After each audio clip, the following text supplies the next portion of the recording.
pessoal, boa tarde. Vamos dar início ao nosso evento debate. Nós temos o prazer de receber aqui nesse evento o Coral Canta em Qualquer Canto, que tem na liderança o Alexandre Mascaro. E deixar claro que esse coral ele tem uma importante trajetória histórica que leva o nome da cidade de Marília para outros locais.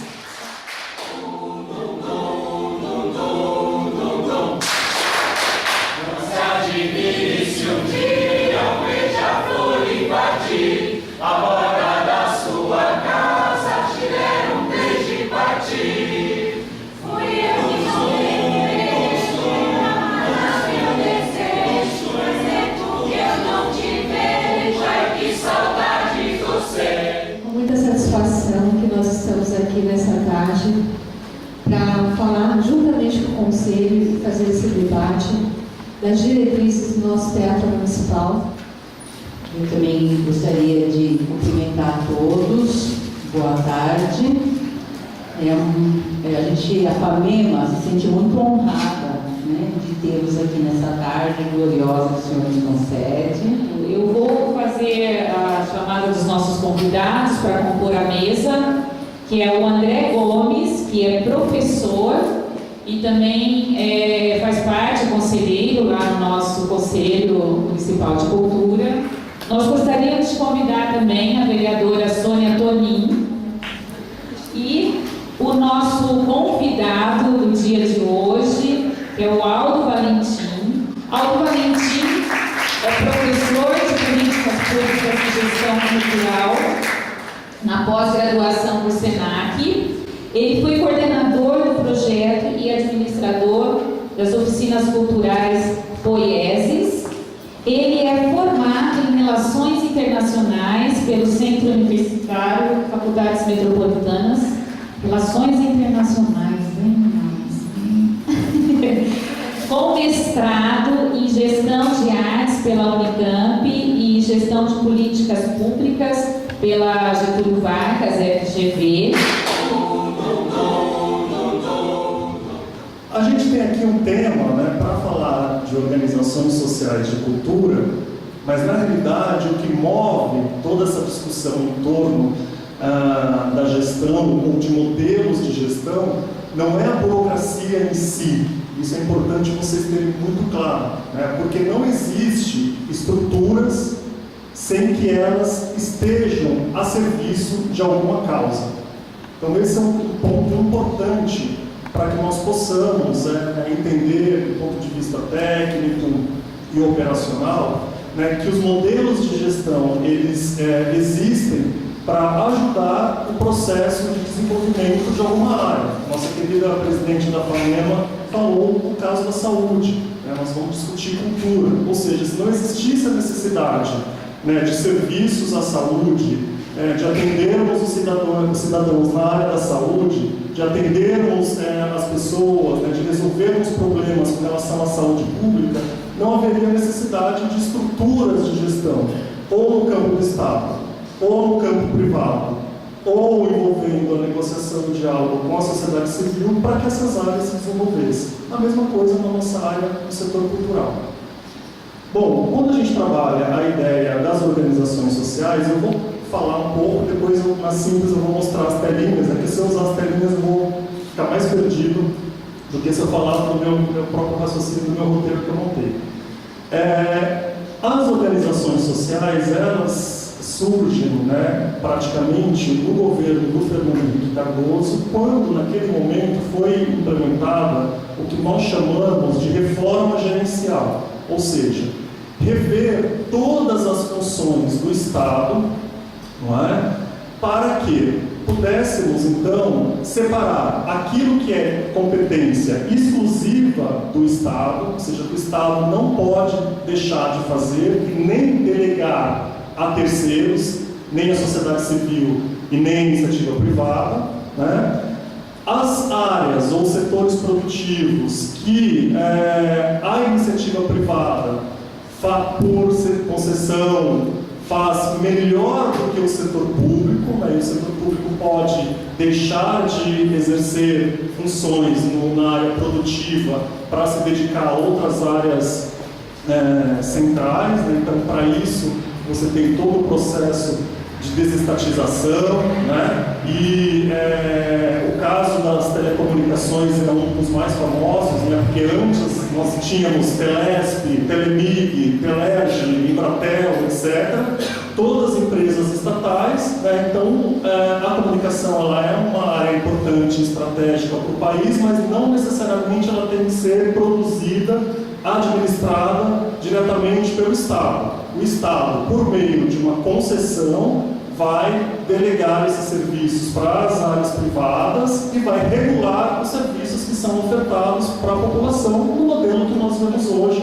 com as várias operadoras, etc. e tal. Também com problemas, mas também muito mais do que acho que a maioria aqui vai lembrar, né, quando começou a ideia do celular, que tinha fila, né, para você conseguir um número de celular.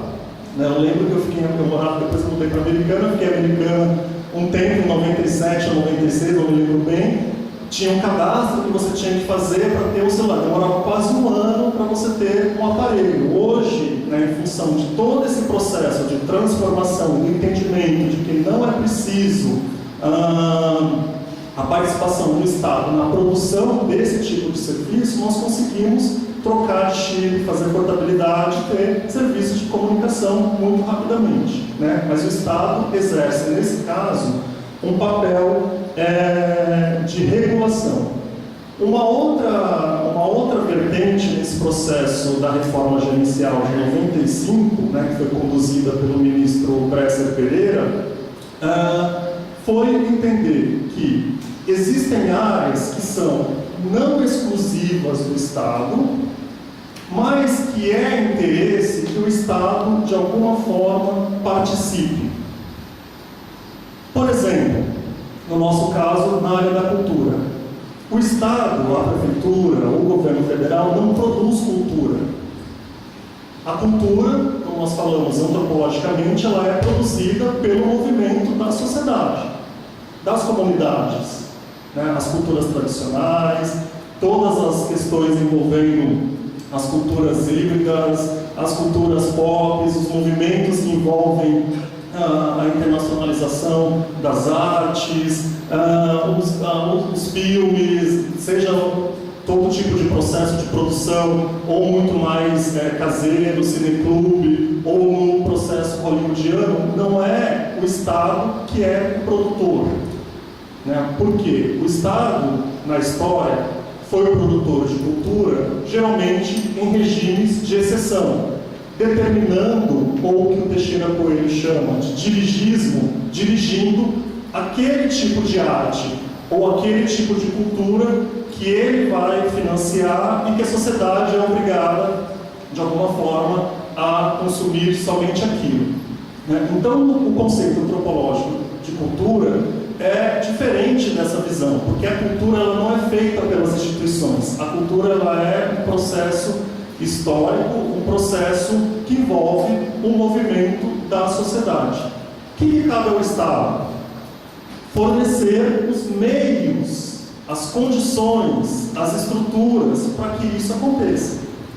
Tá certo? E o Estado ele pode fornecer esses meios, ele mesmo sendo o gestor, né, e o financiador, e o avaliador, e o fiscalizador, ou ele pode, em conjunto com a sociedade civil, estabelecer regras, estabelecer políticas, mas que vão ser financiadas por ele, por meio de diretrizes, como vocês colocam aqui do Teatro Municipal, mas que vão ser gerenciadas, geridas no dia a dia por organizações sociais. Então esse é o contexto aqui, de uma forma bem breve e didática para vocês, né, do que nós chamamos hoje de organizações sociais, que funcionam na área da saúde, na área da educação, na área da cultura, na área da assistência social. Agora a nossa secretária, Namara Batistella, conseguiu lá também desenvolver uma OS, uma organização social para assistência às pessoas com deficiência. Então, é esse o contexto, é entender o Estado não como um único gestor do dia a dia de determinados segmentos. Por quê? Porque existem outros agentes, ou na área privada, ou no terceiro setor, na sociedade civil, que podem, de alguma forma, desenvolver e gerenciar essas áreas, dando melhor resultado. Então, esse é o primeiro ponto. Ele levantou a mão, vou pedir para você esperar só eu terminar minha fala para te passar a pergunta. Tá bom? Ok. Então, esse é o contexto. Qual que é a ideia, né, nessa reforma administrativa que foi desenvolvida? Essa é só um ponto dessa reforma, foram diversas outras mudanças, né, promovidas no que nós chamamos da reforma gerencial. A ideia é que o Estado deixe de ser apenas um Estado no modelo burocrático, que é aquele modelo forjado e constituído nos anos 30, nas duas gestões do presidente Getúlio Vargas, que constitui, no sentido weberiano do Weber, uma burocracia, né, baseada na norma, nas regras, na hierarquia, né? Então, de alguma forma, é modernizar essa estrutura, tá? Porque hoje, se nós formos só seguir as normas, não que nós não tenhamos que seguir, mas as normas, a burocracia e a hierarquia, muitas coisas que nós podemos fazer amanhã, nós vamos fazer só no ano que vem. Porque você tem uma série de empecilhos legais, né? Muitas vezes, por exemplo, você deve observar a área do patrimônio histórico, as leis são praticamente da década de 30. As leis do patrimônio histórico. Por isso nós temos diversas dificuldades quando você tem hoje que readequar os prédios às leis mais atuais de acessibilidade, a questão do corpo de bombeiros, as certidões todas, porque são leis praticamente dos anos 2000 que estão subordinadas a normas lá ainda do começo do Estado burocrático na década de 30, 40 do governo Getúlio Vargas, né? Então, nesse período da reforma administrativa, né, da reforma gerencial, a ideia era tentar modernizar o Estado para que ele pudesse ter um equilíbrio entre as necessidades inerentes ao uso dos recursos públicos, mas que pudesse responder de forma mais rápida e eficiente às necessidades dos cidadãos. Então, esse é o principal objetivo, né? Melhorar os serviços públicos ao cidadão. Então, por meio de empresas específicas, né, no caso que eu citei aqui da Telecom, né, por meio das organizações culturais, no caso das OS em vários estados, né, então trazer melhores resultados, é o que nós chamamos de gestão por resultado, e não a gestão por processo, como é basicamente estruturada a gestão pública, né? O processo sai daqui e vai para a mesa do cara lá na frente, sai da mesa do cara lá na frente, para outra mesa, até que dá 30 dias, ninguém resolve nada e volta para a minha mesa de novo sem nenhuma solução. Mas aí eu não posso dar uma solução, porque o artigo tal do parágrafo X diz que aquelas pessoas tinham que tomar alguma providência, mas elas não tomaram por algum motivo que a lei também determina. Então, ou seja, é um emaranhado que complica toda essa relação. O que acontece? Esse foco em resultados, né, que é o grande vetor desse processo das organizações sociais de cultura, veio em função das próprias necessidades do setor cultural.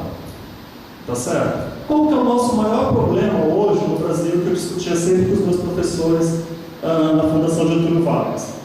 A mania da lei geral. Então, lei geral de licitações.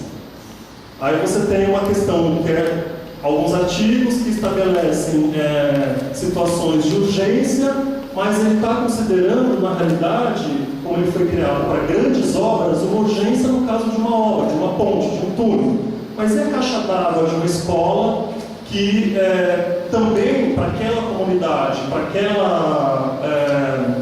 aquelas famílias, para aqueles pais, alunos, estudantes, é importante você ter a escola plenamente funcionando, né? Então, se você trabalha, né, com a ideia de responder às as dinâmicas de cada um dos setores, você precisa de modelos diferentes e não modelos iguais para todos, né? Então, a especificidade da área de cultura, o dinamismo da área da cultura, né? As dificuldades das relações entre a cultura com a burocracia clássica do setor estatal, acho que vocês devem enfrentar isso no dia a dia, né, para receber um pagamento, para pagar um cachê, para contratar um músico, para contratar um profissional, né? Procedimentos, muitas vezes, de processos que são inadequados para o setor cultural. Como é que você vai abrir uma licitação de artista, porque ele é único? Como é que você vai abrir uma licitação de uma peça de teatro ou de uma obra de arte, porque ela é única, não tem como você comparar uma com a outra, né? Não nesse sentido concreto, né? Legislações inadequadas do setor público para o setor cultural no sentido de recursos humanos, né? Porque também quando você faz um concurso público na administração pública, é muito difícil você conseguir recortar os profissionais que você precisa, porque os concursos também são concursos gerais. Então, pode cara da medicina, o doutor, o médico, o psicólogo, todo mundo, né? Mas na cultura você precisa, não que você não precise dessas outras pessoas, mas você trabalha geralmente com fazedores de cultura, com artistas e com agentes culturais. Então, muitas vezes, esses procedimentos são inadequados, né? Processos de compra, né? Enfim, gestão e contratação de pessoas, que eu já falei, planejamento e continuidade das ações, porque nas OSs, elas trabalham com um contrato de gestão, que é um vínculo que liga a OS com o Estado, de 4 ou 5 anos. Então, a partir do momento que o governo assina esse contrato, ele tem um compromisso do desenvolvimento daquela ação por um período de 4 anos. E se tiver dentro exclusivamente da máquina administrativa dele, ele pode remanejar o recurso de uma rubrica para outra, ele pode extinguir a secretaria, ele pode alegar qualquer razão e não fazer aquele programa, etc., né? Então você tem uma maior solidez, ou uma tentativa de maior solidez nessa relação, que vai beneficiar, evidentemente, os agentes do setor artístico. Por último, aqui dessas questões, os recursos e execuções de orçamento, que também, dentro da máquina pública, tem um certo tipo de regimento, de padronagem, né, de orçamentário, cotas orçamentárias, toda uma série de burocracias específicas da relação orçamento e caixa, e que nas organizações sociais você vai ter um outro modelo baseado no método comum de qualquer empresa ou dos modelos existentes apropriados para o terceiro setor.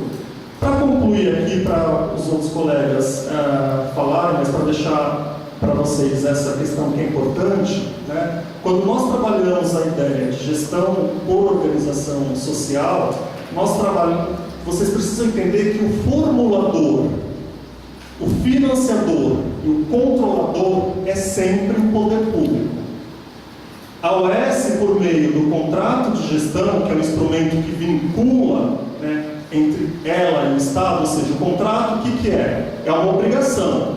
Quando a gente fala convênio, o que significa convênio? Convênio é um convênio com a FAMEMA aqui para desenvolver um festival de música estudantil, porque é interesse dela, mas também é meu interesse estar nesse movimento, nessa ação. Um contrato, você tem obrigações e direitos de ambas as partes. Então, o que vincula a OS ao governo é o contrato de gestão, que vai determinar, de acordo com os pressupostos, ou como vocês chamam aqui, as diretrizes estabelecidas pelo poder público, o que ela tem que fazer.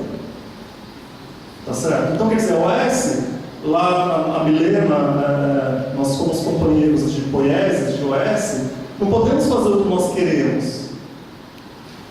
Tá certo? Claro, tem um maior diálogo no sentido do aprimoramento da ação, como no caso das oficinas culturais, ou mesmo no caso do projeto Ademar Guerra que eu gerenciei, existe um maior diálogo.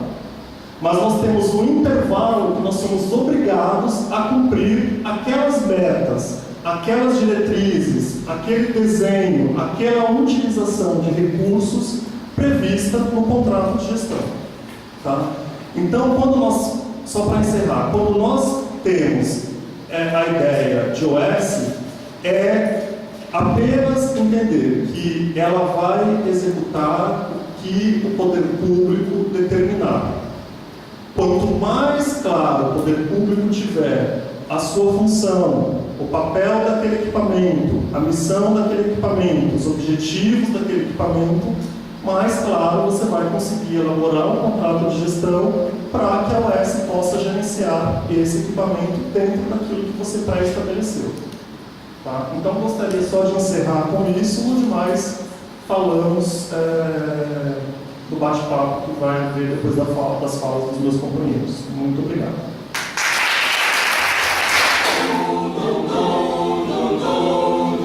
Eu sou presidente da Comissão de Cultura e Educação da Câmara Municipal e tenho buscado esse envolvimento para poder corroborar com o anseio de todos nós em relação ao teatro da nossa cidade. O mais legal de tudo isso é saber que o teatro vai funcionar, né? Isso é fato. E nós vamos poder, na sala, no hall de entrada do nosso teatro, nós vamos poder denominar aquele espaço de Rames Pedro. A lei já está mudando e nós acreditamos que a cultura é fundamental para construir uma sociedade mais justa, uma sociedade mais alegre, né? Uma cidade que não tem cultura é uma cidade triste, violenta, porque as pessoas não vão fazer cultura, não vão participar de cultura, elas vão com certeza se agredir em fazer coisas que a carne gosta também de fazer. Eu estou aqui na posição de defender, então, uma política pública de cultura que contemple a presença da OS para gerir o nosso teatro.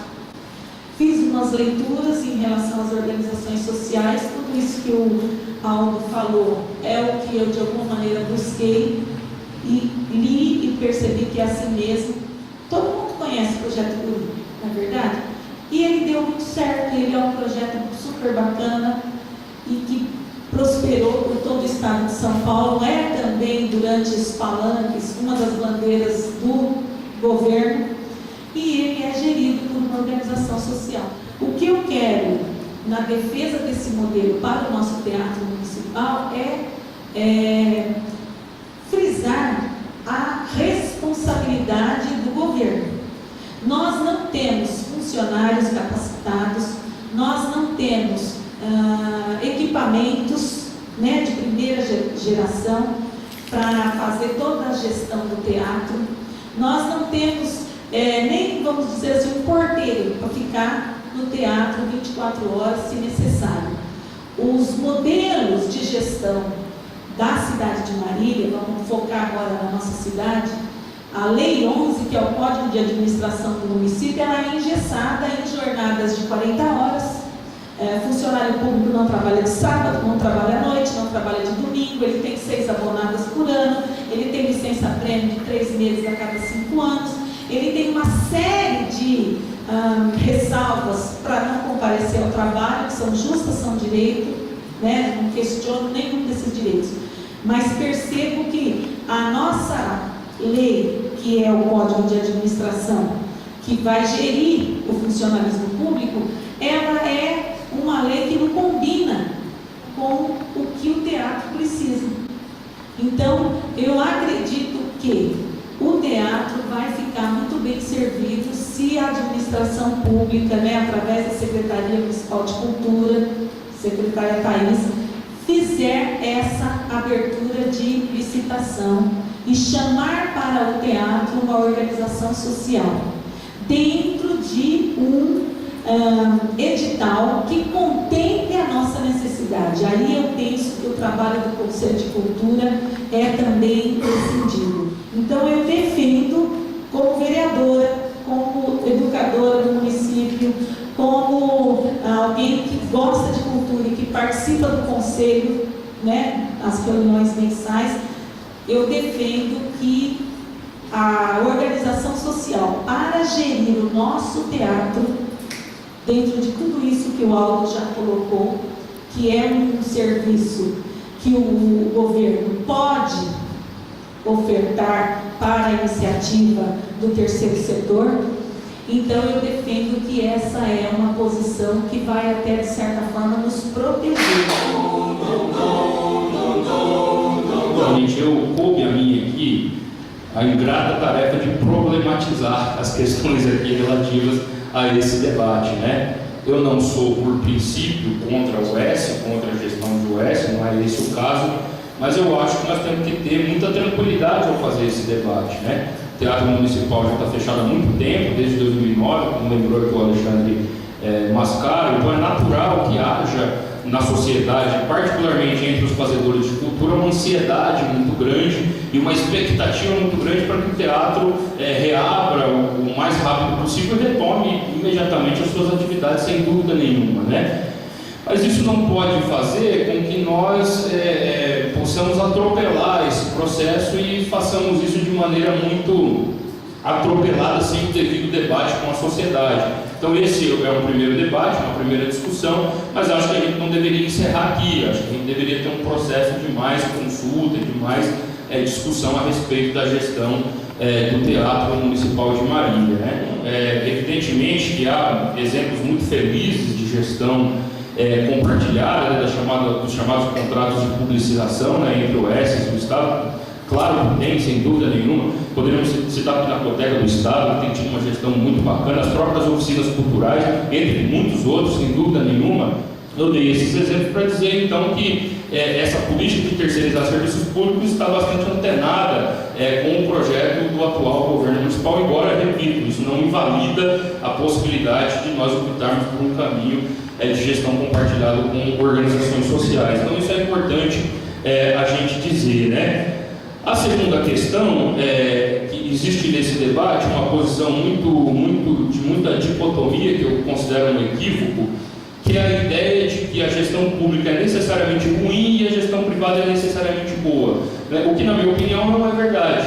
Nós temos vários exemplos de gestão pública muito boas e vários exemplos de gestão privada muito ruins. E o contrário também é verdadeiro, né? Gestão pública muito ruim e gestão privada é muito boa. Então, claro que há exemplos de boas gestões nos dois campos, tanto no público quanto no privado, né? E uma série de questões foram levantadas aqui, e eu acho que a gente precisa, com o tempo, debatê-las com mais tranquilidade. Eu não vou entrar nas minúcias das questões colocadas pelo Aldo, porque eu não tenho um acúmulo para isso. Eu acho que o Aldo tende a dar uma colaboração maior nesse sentido, mas eu penso que a gente precisaria avaliar com muito cuidado, com muito carinho. Nosso Teatro Municipal está fechado há muito tempo, né? Eu diria que talvez seja o principal aparelho cultural do município de Marília, e é evidente que ele precisa ter uma gestão eficiente, mas nós precisamos também ter claro qual é o papel do Teatro Municipal, que tem, evidente, o Marília está sedento por grandes espetáculos, por grandes produtores que há tempos não frequentam a nossa cidade. Nós temos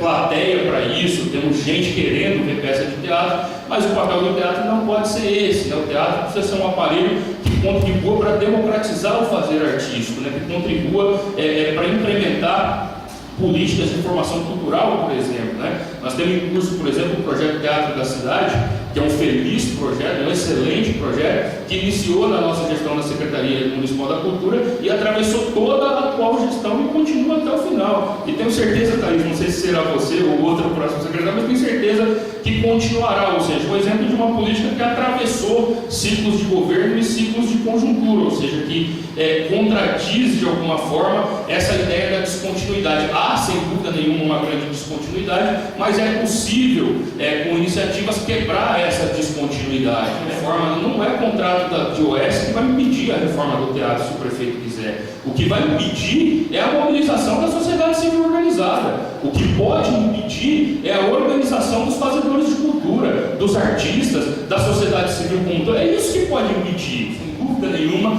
mas eu acho, sinceramente, que o que vai assegurar uma boa gestão pública ou privada do Teatro Municipal é a participação efetiva da sociedade, é a cobrança efetiva da sociedade, porque é isso, mas a lei é muito burocrática, tem isso, tem aquilo, e por que não mudar a lei? Por que não é possível mudar a lei? Por que não é possível revisar a legislação da cultura?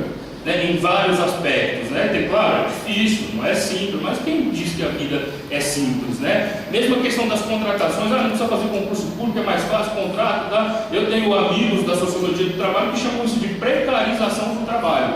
Quantos exemplos nós não conhecemos de gestor de OS que trabalha pra cacete no fim de semana, sábado, domingo à noite, não recebe hora extra, não tem os seus direitos trabalhistas assegurados. Na saúde isso está um problema gravíssimo na saúde.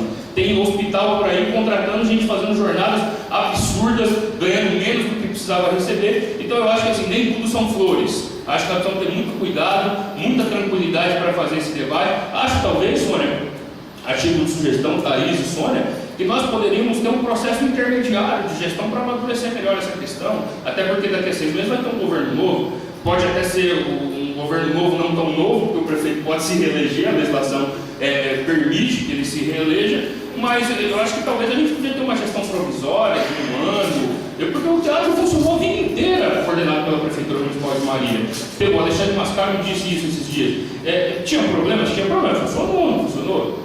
Eu, a primeira vez que eu fui no teatro na minha vida, como eu sou pobre, venho de periferia, então o teatro não está na cultura da minha família, eu fui com uma escola pública, no Teatro Municipal de Marília. Foi a primeira vez que eu fui no teatro, mas me apaixonei, por um espetáculo teatral e tal. Então eu acho que nós precisamos ter muito cuidado, muita calma. Não estou aqui querendo, longe de mim, querer demonizar as organizações sociais, descartar essa possibilidade, longe disso. Eu acho que é uma possibilidade, mas acho que nós temos que ter claro que não é a única, né? Que há outras possibilidades, nós podemos explorá-las ao máximo para chegar, se não a um consenso, pelo menos a um debate que permita construir um modelo de gestão que faça, que corresponda à grandeza e à importância cultural que tem o Teatro Municipal de Marília. Por hora é isso, muito obrigado a todos.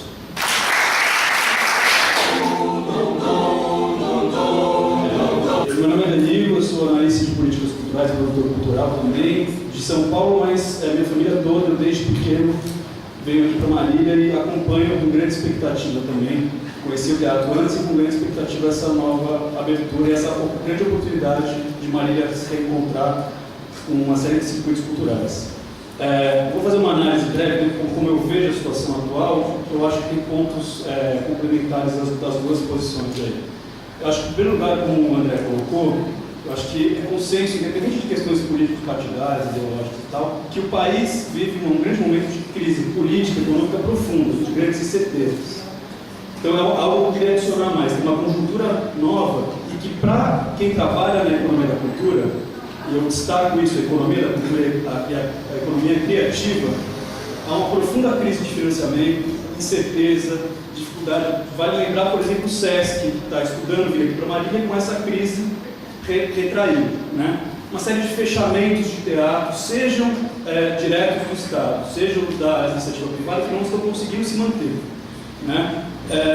Ao mesmo tempo, a minha visão, eu acho a economia da cultura um dos setores mais dinâmicos e potenciais da sociedade, que vai do produtor, do artista lá direto no palco, ao pipoqueiro na frente, ao arquiteto, ao designer, ao cara que traz a linguagem das artes para um programa de computador ampla.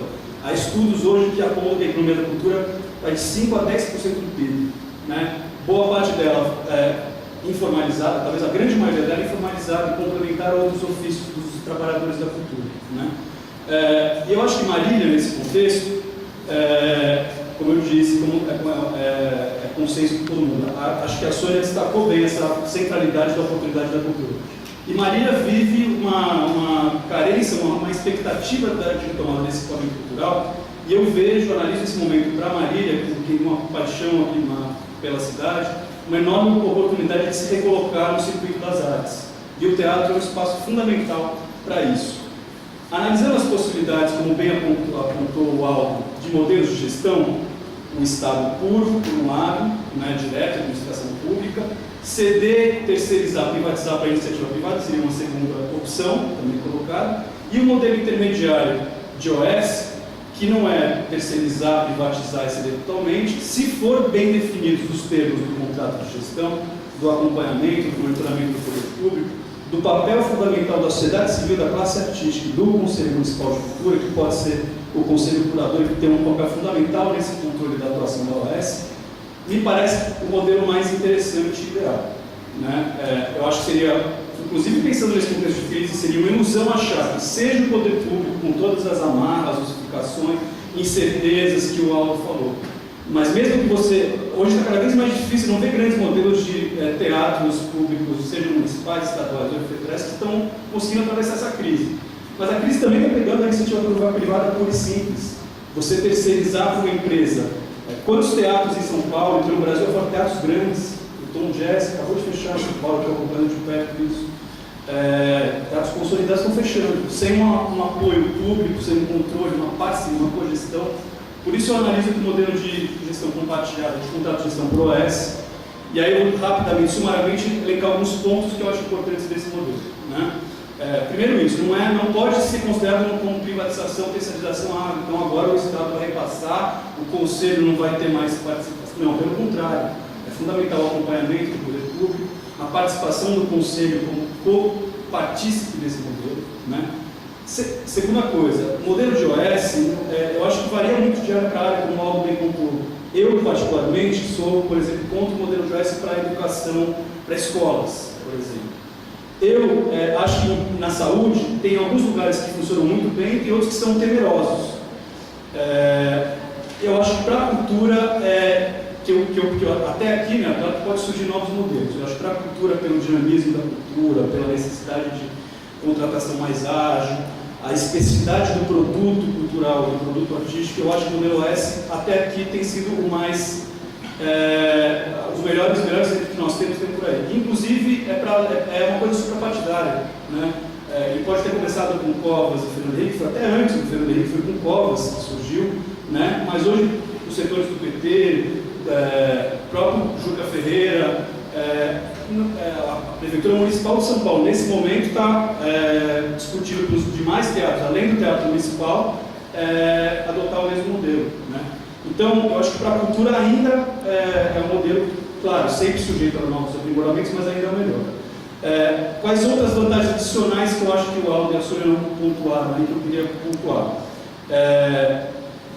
Além desse controle importante do Estado, do Conselho Municipal de Cultura, que não é só do Estado, é da sociedade civil, né, de cultura, a capacidade de agilidade na gestão, tem alguns pontos essenciais. Um teatro administrado por OS, diferente de administrado diretamente pelo poder público, a bilheteria do teatro, naqueles espetáculos que forem vendidos, ela pode ser invertida mais facilmente para o próprio teatro, para a classe artística maridense. Isso é uma coisa importante, porque quando a conta cai no erário público municipal, uma série de custos já obrigatórios, já quase mais de 50% você já come que vão para vínculos obrigatórios.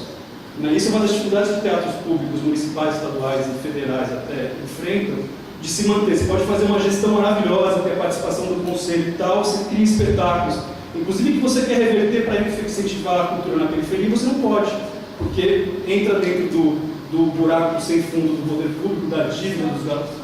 Isso é uma coisa muito importante. A OS também possibilita com mais facilidade a busca de captação complementar. Entra dentro do modelo de gestão, além das metas obrigatórias que é a política de resultados, a OS pode, sempre em parceria com o poder público, ou seja, pode buscar lei de incentivo, lei de fomento, que incrementem a programação cultural e fortaleçam a classe artística da cidade, né, do equipamento, do espaço cultural. E também, eu acho algo fundamental nesse modelo, garantir uma porcentagem significativa para artistas municipais, artistas locais daqui. Isso você pode também colocar no modelo do contrato de gestão compartilhada de OS, inclusive, vamos supor que, eu não sei exatamente a dinâmica eleitoral, para quando entrasse uma nova secretaria ou alguma coisa, o cara que não, ele só quer trazer coisa de fora. O modelo de OS você pode garantir que tenha mais artistas locais. E se você fizer um modelo com uma OS consolidada, maior, de maior forma, essa OS também tem um controle externo de outros lugares. Então isso eu acho algo importante vocês ficarem atentos. Nós ficamos atentos, mas vocês estão no dia a dia aqui e ficarem atentos. OS mais consolidadas, de preferência que já administrem outros equipamentos e programas, elas têm outras formas de controle. E podem possibilitar também aos artistas marinenses circular por esses programas delas. Então, conecta a cultura marinense com outros circuitos culturais. né? Então, às vezes, tomar cuidado para não pode ver uma organização, uma OS no membro, pequena, seja local, seja mesmo regional, que pode ter OS mais frágeis, atentar, quanto mais consolidado for a OS, mais forte, mais ampla, ela vai criar novas oportunidades para os corais daqui, para o pessoal, para os grupos de teatros locais, grupos de dança, etc. Além disso, estou fechando aqui, eu acho que é uma coisa interessante de se pensar, vincular parte dessa arrecadação para um fundo municipal de cultura ou para programas na periferia, para o hip hop, para saraus, então você também garante isso. O teatro, geralmente, o teatro tem que assegurar que no teatro também vai receber grupos amadores, grupos de danças, as escolas de dança, todos os grupos locais, mas fortalecer outras políticas que não necessariamente das artes cênicas. Então o teatro pode ser também um indutor da cultura periférica, da cultura popular, da cultura tradicional. Eu acho isso fundamental. Acho que eu toquei nos principais pontos que eu queria, desculpa se eu passei um pouco dos 5 minutos.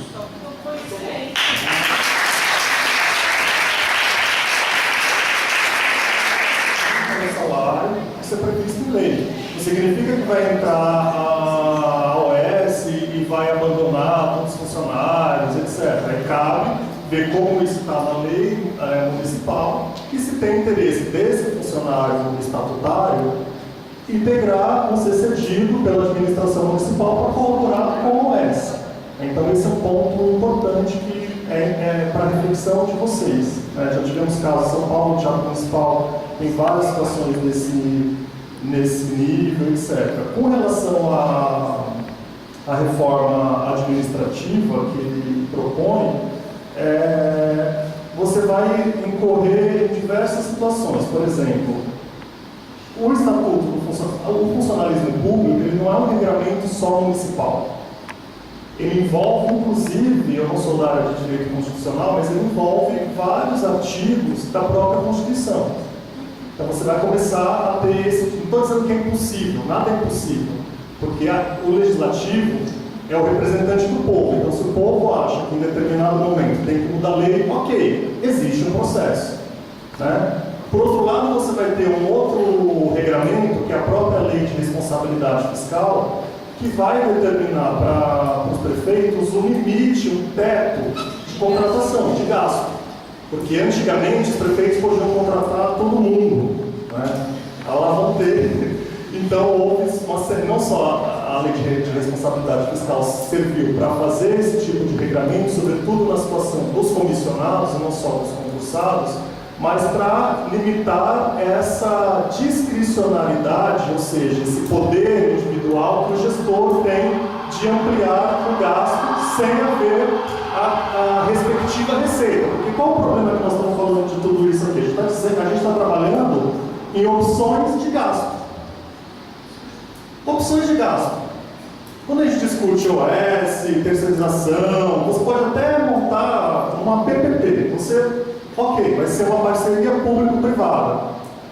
A empresa que for administrar o teatro vai ter uma parcela de dias que ela pode programar com os musicais, com shows sertanejos, etc.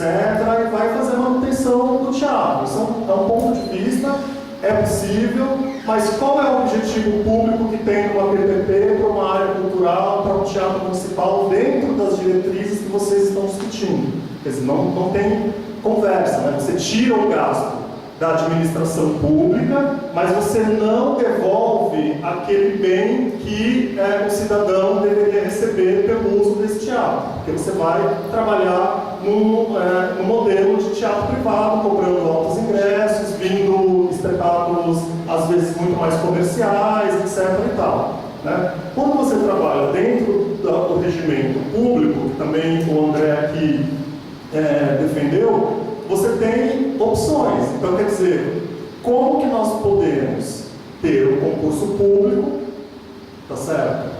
Se o município está no limite da Lei de Responsabilidade Fiscal.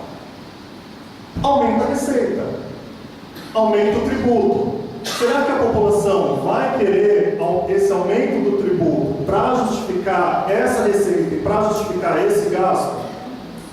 Essa é uma questão.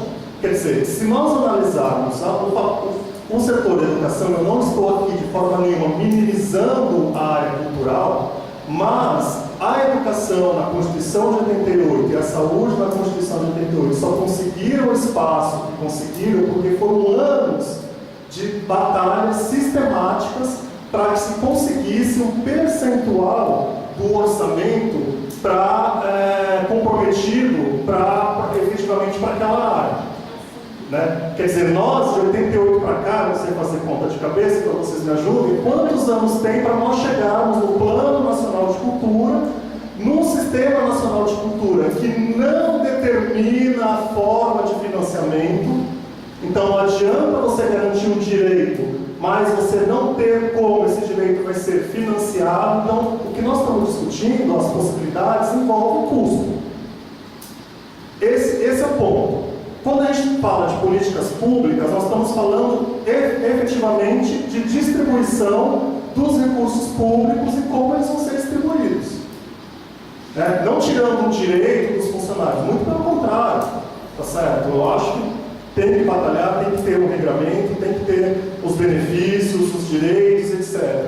Né? Mas há um limite e limites legais impostos que seria muito fácil. Eu assumi há 2 semanas a unidade de fomento à cultura lá da Secretaria de Estado, enfrento todos esses problemas que estão falando aqui. Não tem funcionário, presta processos desde 2011 que tem que pôr em ordem. Seria fácil, né? Eu assumir, muda toda a lei, a partir de agora vai ser tudo do meu jeito. Não, mas você tem que obedecer regras que vão até praticamente, como se tem o caso do patrimônio, aos anos 30.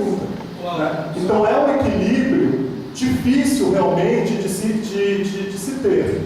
Né? Se tirasse a OS não está no mesmo estadual, a altura da classe artística municipal, o Conselho Municipal de Cultura, você pressiona o poder público a revogar o contrato de gestão. Você tem como. Se você faz um concurso público que vai uma pessoa, que é absolutamente, ou se você uma gestão elege um prefeito XYZ, que você vai ter que segurar 4 anos, você tem um impeachment ou tira o secretário de Cultura.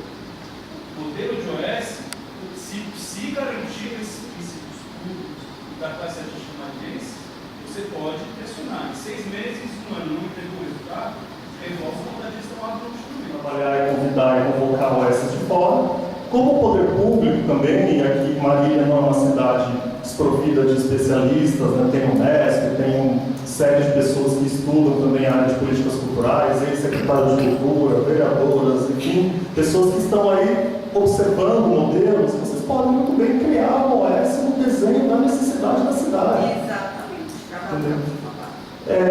Eu acho que é um pouco esse. Agora, a gente nunca pode esquecer que nós, quando falamos de poder de política pública, nós estamos falando de gasto. Então, é como que eu quero minimizar ou administrar esse gasto, né, dentro das imposições e das limitações da legislação.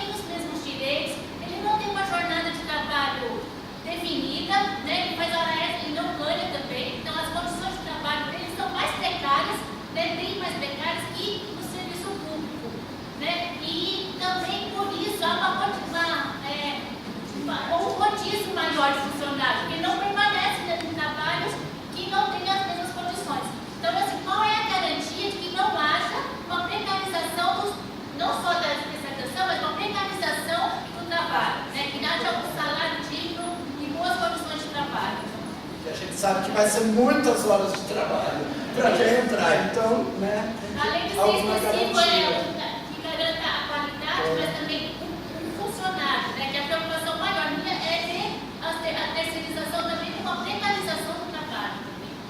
Ok, obrigada. Mais algum questionamento? Acho que é melhor responder esse bloco, depois a gente abre o Eu acho que isso aí. Márcio quer complementar? Se trata simplesmente de gestão, se trata única e exclusivamente de atendimento a quem de fato vai ocupar e trabalhar naquele lugar, porque investir em pessoas é o que é mais necessário. Não você tem um equipamento de última geração e essas pessoas não terem condições, né, humanas de trabalhar na sua carga horária e com especificidade qualificação, né? Eu concordo plenamente com os meus colegas aí, não tirando o mérito dos heróis aqui do teatro, né? O Arnaldo Faria, um cara que eu me orgulho muito de também conhecê-lo há muito tempo, quebra um galhão ainda lá no auditório da Guilherme, nas comissões que se encontram. Enfim, nós não estamos falando de valor de pessoas no aspecto de quem está para trás, quem estudou, quem já está formado, quem está. Nós estamos falando de um equipamento que precisa receber um investimento agora, que eu acho que é um investimento humano. Né? Se vai ser OS, se vai ser poder público, seja lá o que for, quem estiver lá tem que estar atento a realmente fazer uma gestão que as pessoas sejam valorizadas dentro daquele lugar. Senão ele não vai ter valor nenhum. A pessoa que vai lá ser atendida, o artista vai ser maltratado, a população não vai ser bem atendida lá dentro. Eu acho que a qualidade desse serviço é, a priori, fundamental para o nosso tipo de teatro. É isso que eu penso. Obrigada, Márcio. É um arrazoado sobre todas as perguntas. Eu, ouvindo o Aldo falar, não sei se essa informação vai ser útil, né? Ou se pode ser complementada aí nas respostas. Mas a Unesp tem um instituto aqui em Marília, que se chama Instituto de Políticas Públicas. Não sei bem se isso...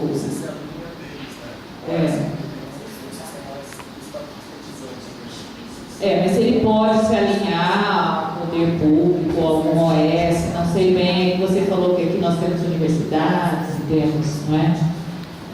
Quem vai começar?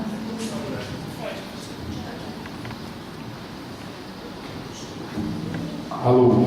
Bom, em primeiro lugar, assim, eu não tenho a pretensão de responder todas as questões, não acho que isso seja possível. Eu acho que nós vamos sair daqui hoje com muito mais questões do que respostas, né? E acho isso bom.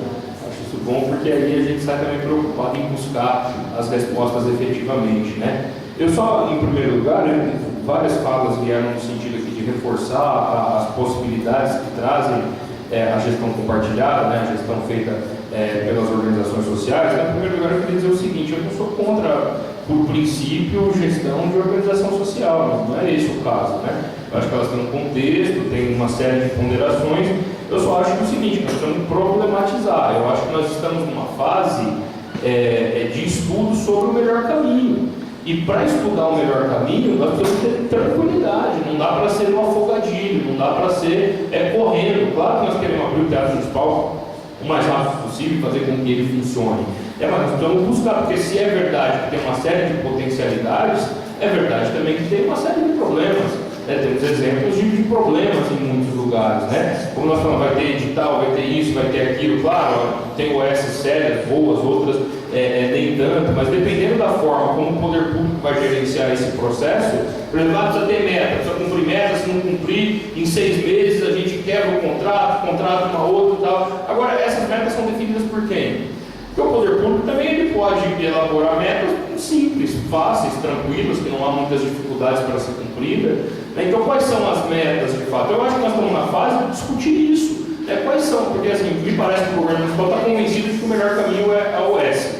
Acho que a primeira coisa é problematizar isso. Será que é mesmo? Se concluirmos que qual é o melhor modelo, qual é o melhor caminho para amarrar um contrato que nos permita o máximo de segurança possível, né? Então, acho que essas questões que são colocadas, né? Alguém falou aqui do tipo de gestão do governo federal. O governo federal ele administra os equipamentos públicos federais através de fundações, né? Não são OS, é um outro tipo de gestão. Tem muitos problemas também, muitos, em alguns lugares os problemas são até maiores que a gestão de OS, mas acho que também são casos a se estudar, né? De buscar uma alternativa que corresponda de fato aos anseios e às necessidades do teatro municipal. Porque nós falamos aqui do teatro, da bilheteria, de tudo isso. O teatro precisa ser também um espaço de formação cultural. Eu acho que não dá para a gente discutir a gestão do teatro municipal desvinculado da gestão pública de cultura. Ela está inserido nesse contexto, ele não flutua no ar, ele está inserido numa gestão. E aí a gente não pode dar de barato que nós não temos servidores com formação, e aí não é dedicação e amor pelo que faz, não é disso que nós estamos falando. Mas nós não podemos dar de barato que uma gestão pública municipal não tem servidores qualificados no sentido profissional para tocar não só o teatro municipal, mas todos os equipamentos de cultura. A Biblioteca Municipal de Cultura, pasmem, não é coordenada por uma Hoje não era pelo menos no início da gestão. Quem é a coordenadora? A Michelle, foi contratada? Quando foi, Thaís? Eu não sabia. Mas não era a coordenadora, era funcionária de carreira. Não, ela foi nomeada como coordenadora e agora quem é... Mas isso é recente, né? Até um tempo atrás... Ano passado. O ano passado, ou seja, demorou 3 anos de gestão para a gente chegar nesse avanço. A coordenadora da biblioteca, ela fosse uma bibliotecária, que ela tivesse formação na área de biblioteconomia. A Irena lembra disso, nós alteramos a lei para poder garantir que tivesse uma bibliotecária à frente da biblioteca, né? Então, eu não estou dizendo que isso é culpa dessa atual gestão, longe disso, não acho que isso seja problema da Thaís ou do atual prefeito, não é isso. O que eu acho é que nós não podemos dar de barato que efetivamente nós não temos uma gestão pública de cultura, né? Gente preparada efetivamente para tocar a gestão de cultura. E é preciso ter, é evidente que o OS, a organização social, garante uma flexibilização maior, mas vontade política ajuda bastante também. O período que eu fui secretário da Cultura, a Eliana lembra bem, a gente fazia uma ginástica com a legislação para poder assegurar as coisas, segurar que as pessoas recebessem, que as coisas acontecessem muito grande. Então, assim, repito, eu não vou aqui entrar na questão da legislação, nos problemas, mas eu acho que é o seguinte, nós não podemos fazer essa discussão no afogadilho, nós temos que ter tranquilidade de estudar as alternativas. O Aldo traz aqui informações preciosas para que a gente possa incorporar aos nossos debates, às nossas reflexões. Tem outros exemplos de gestão que nós devemos ver. Deixa eu ver o nome dele aqui para lembrar. O nosso amigo aqui, Danilo também traz uma contribuição importante. Eu fico feliz de saber que tem tanta gente que de algum momento participou do contexto cultural de Marília e está aí para fora fazendo gestão de cultura. Enfim, o Francis também deu um outro exemplo aqui. Então eu acho o seguinte, gente, nós precisamos assegurar que esse debate aconteça com mais profundidade, enfim, para que a gente possa enxergar um modelo que atenda melhor às nossas necessidades, né? Porque o que eu acho é o seguinte, nem tudo são flores, né? Porque, às vezes parece que é uma incompatibilidade absoluta. E é possível boas saídas com gestão pública também. É possível boas saídas em gestão de OS. Então, eu acho que nós precisamos estudar essas alternativas. Por exemplo, a educação. Tem um déficit de professores, a senhora também, diretora de escola, sabe muito bem disso. Acabou de ter um contrato emergencial aqui, abriu um processo seletivo que está contratando quantos professores, Sônia? Mais de 100 professores. 20 mais auxiliares, não é isso? Que vai, ou seja, um modelo que não é um concurso público, mas que emergencialmente vai contribuir para sanar as lacunas que existem na educação. Por fim, para encerrar mesmo esse bloco, e o Aldo disse bem isso, nem mesmo o Sistema Nacional e o Plano Nacional asseguram um tipo de financiamento e assegura um financiamento mínimo ainda. Eu acho que esse é o problema central da cultura. Disse bem o Aldo, o SUS, faça chuva ou sol, ele tem um percentual garantido. A educação, faça chuva ou sol, ela tem um percentual garantido. Ainda assim, isso não está assegurado que esses recursos cheguem na ponta. Eu sou professor de escola pública. Essa semana nós tivemos que fazer vaquinha para comprar giz na escola onde eu leciono, porque não tinha recurso para comprar giz. Pasmem, né? A escola é só lousa de giz e o giz estava faltando. É só para ter uma ideia. Então, eu acho que essa discussão ela precisa ir muito longe ainda, precisa ganhar força, e nós podemos estudar, talvez, Thaís, uma alternativa para abrir o teatro sem necessariamente ter consolidado já uma parte. Talvez, enfim, eu não sei quando está previsto a abertura do teatro, mas, enfim, eu acho que a gente deveria continuar esse debate, fazer uma outra rodada do conselho, com a secretária, outros bate-papos, envolvendo mais gente, envolvendo os produtores, envolvendo os artistas, os grupos de teatro, aqui o Gustavo, o coral, as academias de dança que tem no Teatro Municipal, um espaço fundamental para realizar as suas apresentações. André, eu acho assim, a primeira hipótese seria em abril, mas por conta de uma vistoria que foi feita, provavelmente mais para frente. O que precisa ser definido, e aí a gente está disposto a ouvir o conselho, ouvir a sociedade civil, são as diretrizes, as necessidades do teatro, os anseios da classe artística e da população que quer consumir. Então, eu acho que seria esse o caminho, porque ele vai ser aberto com o poder público ou encaminhado com um processo da OS, ele vai ser aberto, ele precisa ser aberto. Sem dúvida. Ele precisa do fator. Não estou defendendo nada ao contrário disso. Ele precisa. E para isso, o que a gente pode caminhar, se a gente colocar uma outra situação, um outro debate OS ou poder público, O teatro vai acontecer e eu não vou poder ficar esperando Claro. o parecer e o consenso. Não, é Né? possível. Eu preciso Claro, continuar. sem dúvida, Né? sem Então, dúvida. assim, estabelecer as diretrizes, quais são os anseios dos artistas, eles já pontuaram aqui algumas questões relevantes. Em cima disso, a gente vê essas possibilidades e contempla dentro de uma gestão. Perfeito, perfeito. Acho que se a secretária está aqui, eu em particular tenho plena confiança na secretária. A conheço antes mesmo dela assumir a secretaria, é uma excelente pessoa, tenho certeza absoluta que, do ponto de vista do governo municipal, a experiência não tem sido essa. Né? Do ponto de vista do departamento de esgoto não foi essa, né? Entre outras questões que passaram no afogadilho e, enfim, sem que ninguém pudesse dar opinião efetivamente. Né? Às vezes tem um faz de conta que eu te ouço, sabe? Não, eu te ouço e tal, mas depois não leva nada em conta do que foi dito. Então, acho que a secretária, essa sua fala, Thaís, a mim me tranquiliza muito. Acho muito importante isso, que a gente possa, de fato, efetivamente tocar esse processo. Bom. Vamos passar agora a palavra para a Sônia. Eu só queria deixar claro que a preocupação da Lier também é uma preocupação que a gente tem e eu percebo isso nas reuniões do Conselho de Cultura. Por isso, nosso anseio de estar aqui hoje discutindo tudo isso. Nós teremos, assim, eu acredito no médio prazo, o nosso Plano Municipal de Cultura. Ele já vai ser uma lei aprovada que vai garantir algumas questões em relação às políticas públicas de cultura, vai garantir metas e objetivos para o próximo decênio.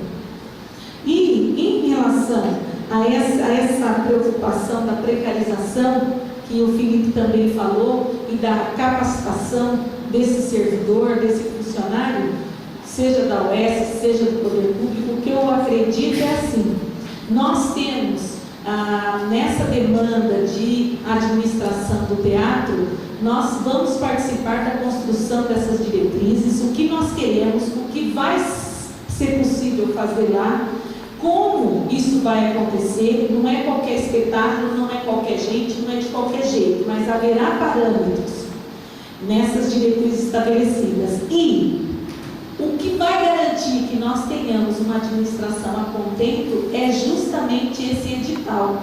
Quando a OS, se isso for estabelecido, lê o edital, olha, é isso que está acontecendo. Toda hora o André fala do Departamento de Água e Esgoto, é exatamente aí que parou essa concessão desse serviço. O edital foi feito, só que ele foi questionado pelas próprias empresas, porque ele não está contente. Tudo está parado na justiça. Não terceirizou nada de água e esgoto na cidade de Marília. A única coisa que a Câmara fez foi autorizar o Poder Executivo a fazer isso. Mas até agora não aconteceu. Por quê? Porque o edital está sombrio, o edital não previu algumas coisas. Na questão da OS, quando for aberto, e eu pesquisei muito sobre isso na internet, várias OS, alguns modelos de editais, o edital ele esmiuça exatamente o que você quer, de quem você quer, como você quer. Isso é amarrado e existe um prazo estabelecido para o cumprimento. Se a OS não cumprir o que foi acordado, o Poder Público, junto com a Secretaria Municipal de Cultura, ela tem todo o direito e a responsabilidade de romper. Então, essa questão da precarização e da incapacidade, talvez, de algum servidor, no edital e no contrato assumido, você resolve. Por quê? Porque a OS tem aqui, se ela detonar com o teatro, haverá fiscalizadores. O próprio conselho curador, que é estabelecido para ficar de olho nessa OS, ela não vai reinar soberana. Os olhos estão sobre ela, o Poder Público, através da Secretaria Municipal de Cultura, está sobre ela, o Conselho de Cultura, que tem representantes de toda a sociedade civil, está sobre ela. Então, ela vai fazer aquilo para que veio. Se ela não fizer, existe dispositivo de rompimento e de possível contratação de outra. Então, eu acredito muito no modelo. Por quê? Porque é um modelo flexível. Quando nós criamos o cargo, não sei qual que é o cargo efetivo do Arnaldo, quando ele prestou o concurso público, não sei que cargo que era o dele. Eletricista, né? Então, eletricista apaixonado pela cultura virou um servidor que devia ser patrimoniado na cultura. Mas eu conheço um monte de eletricista da prefeitura que tem até a apelido de gambiarra. Só que a prefeitura não mandou esse cara embora. Por quê? Porque o cara é efetivo, ele fez um concurso público, passou 3 anos de estágio probatório, eu tenho que engolir, o poder público, tenho que engolir esse cara até ele se aposentar. Dificilmente ele vai ser mandado embora. Para você mandar esse cara embora, ele vai ter que fazer uma coisa muito grave, vai ter que abrir um processo disciplinar, um processo trabalhista contra ele. E daí que você vai conseguir mandar esse cara embora. Dificilmente você vai ver no Diário Oficial do município um servidor sendo desligado, mandado embora do poder público. Porque o poder público não faz isso, porque ele tem um defeitinho que chama política. E a política, infelizmente, ela é maldita quando ela se associa para interesse próprio. Nós estamos assistindo escândalo no país inteiro, não preciso falar sobre isso aqui. Mas ela é. Por quê? Porque o interesse dele está assim. Então eu me associo, eu faço, eu dou um jeito, eu estabeleço e vou empurrando com a barriga. Então talvez por conta da falta de uma política pública séria nesse país, a gente não consiga abrir um concurso público para contratar um cinegrafista, um técnico igual o Felipe, pós-graduado aí em iluminação. Talvez a gente não consiga pagar o que ele mereça, a iniciativa privada às vezes vai pagar melhor. O poder público ele tem umas amarras. Atualmente a prefeitura não consegue fazer nada. Só conseguiu abrir contrato temporário para essas pessoas, que o concurso vai ser amanhã, porque a educação é prioridade, é exclusiva do Estado. Então está faltando professor, a sala de aula não pode ficar. O Tribunal de Contas autorizou o prefeito a fazer a contratação. Mas a cultura não é assim, o tribunal não vai aceitar. E a nossa folha de pagamento beira 18 milhões mês. Ela ocupa 54, 55% da receita. Mês a mês, eu tenho todos os balancetes, se alguém quiser ver. Aí você fala, mas a roupa do dinheiro público. Eu tenho todos os balancetes e eu vejo o que está sendo gasto, e é uma contabilidade assinada por pessoas que eu acredito serem sérias, que são servidores de carreira da Secretaria da Fazenda.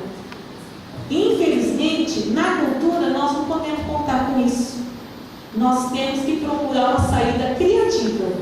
E eu defendo a questão da OS por conta de tudo isso, por conhecer toda a estrutura de funcionamento da prefeitura. Eu sou servidora há 31 anos da educação do município. Eu conheço a Lei 11, quando ela foi assinada em 1991, eu já tinha 6 anos de prefeitura.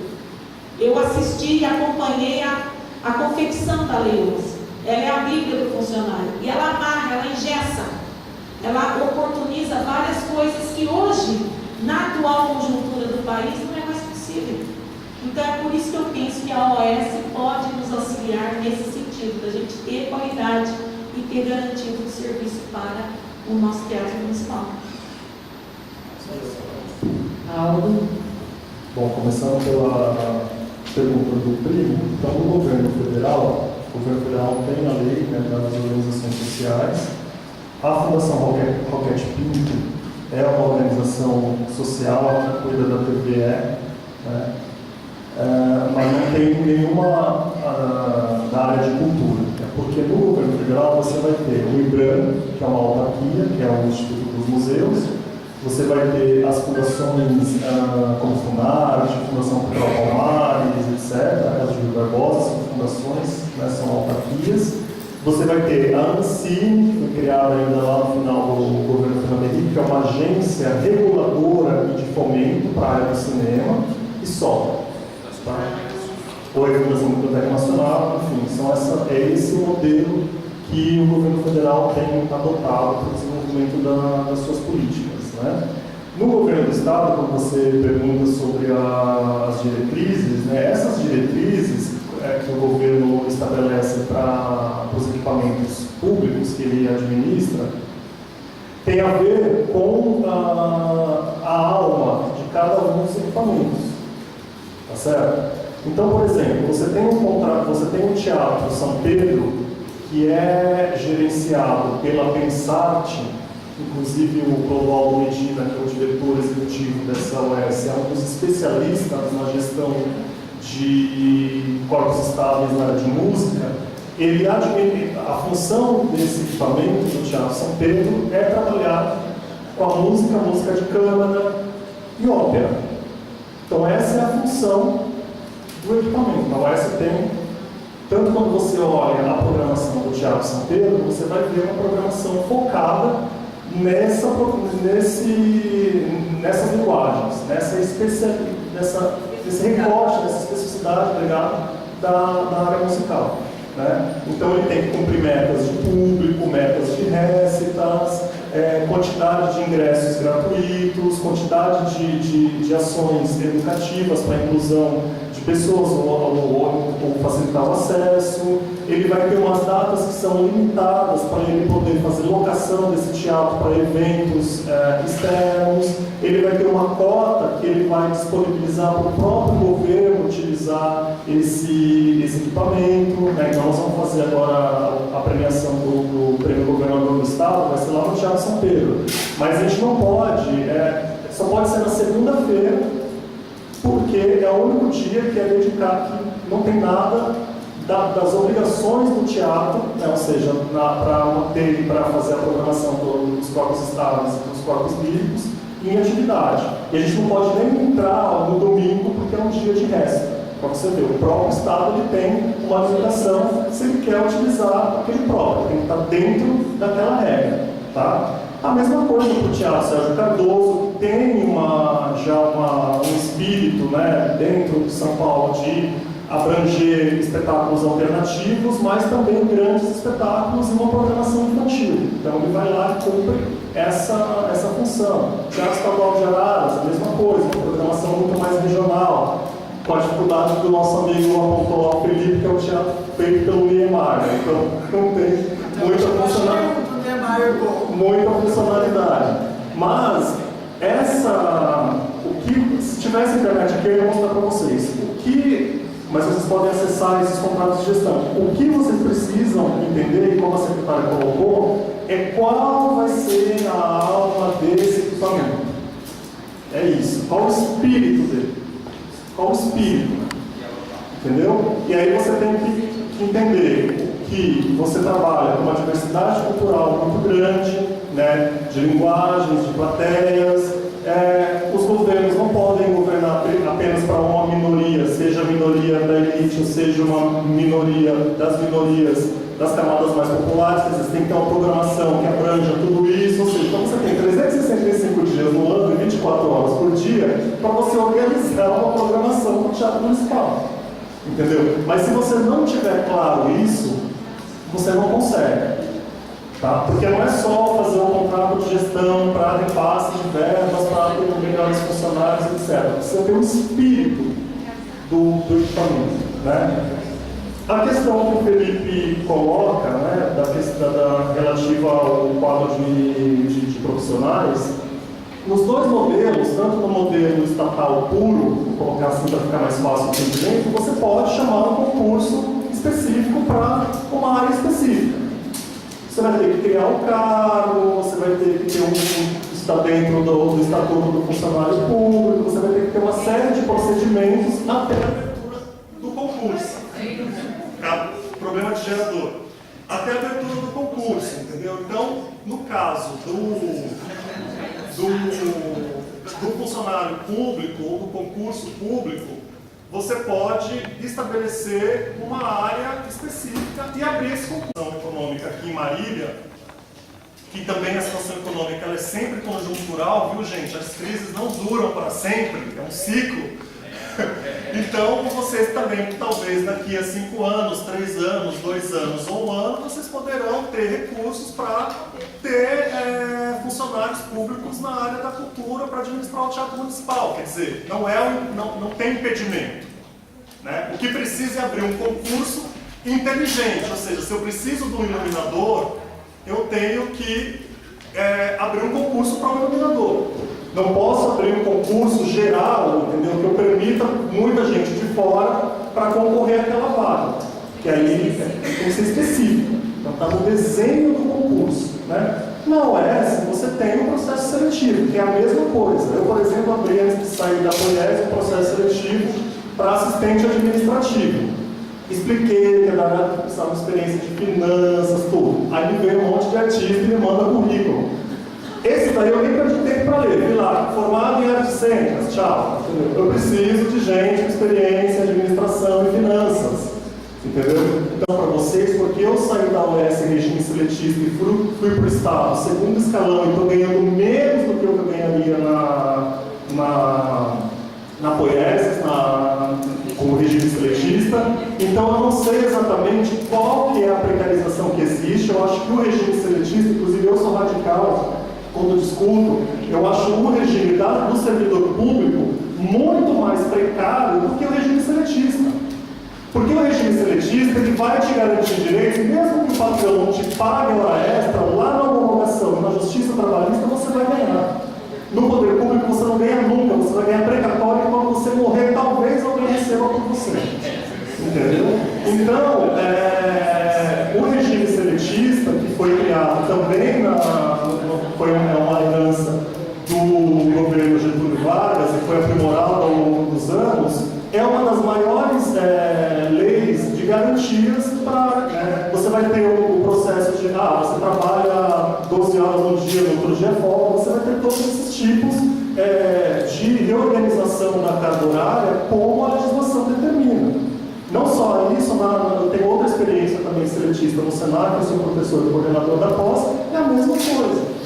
Você tem toda uma série de benefícios que o regime seletista proporciona e que o estatutário você não tem. A única coisa que o estatutário tem é a garantia da estabilidade, que é importante?